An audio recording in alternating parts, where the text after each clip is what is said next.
கூடக்கூடிய வேதம் என்ன சொல்லுது தெரியுமா? கனியற்ற அந்தகார கிரியைகளுக்கு உடன்படாம. ஆமே, அதாவது பிரயோஜனமற்ற கனியற்ற காரியத்துக்கு என்னுடைய நேரம் ரொம்ப வீணாயிடக்கூடாது. நமக்கு தெரியணும் நம்மளை பத்தி.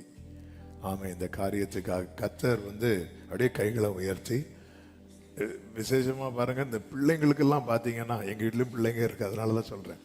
பிள்ளைங்களுக்கு சாப்பாடு கொடுக்கணும்னா ஏதாவது ஒண்ணு போட்டு கொடுத்துதான். அப்படிப்பட்ட ஒரு நிர்பந்தமான சூழ்நிலைக்குள்ள தள்ளப்பட்ட நிலைமை. அதாவது எல்லாமே நம்ம கண்ட்ரோல்ல இருக்கிறது வரைக்கும் நல்லது. அது கண்ட்ரோல்ல மாறிட்டோம்னா தான் அது தீமை.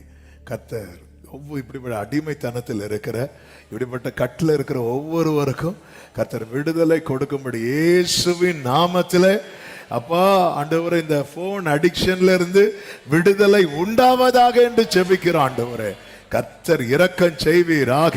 விசேஷமாய் பிள்ளைகளுக்காய் ஜெபிக்கிறோம். கர்த்தாவே அப்பா ஆண்டவர், இந்த அடிமைத்தன நுகம், இந்த கட்டு உடையட்டும். ஆண்டவரே, நிமிர்ந்துமை மகிமைப்படுத்த கர்த்தர் கிருபை செய்வீராக. இயேசுவின் நாமத்தில் பிதாவே, ஆமென். சத்தமா சொல்லுங்க.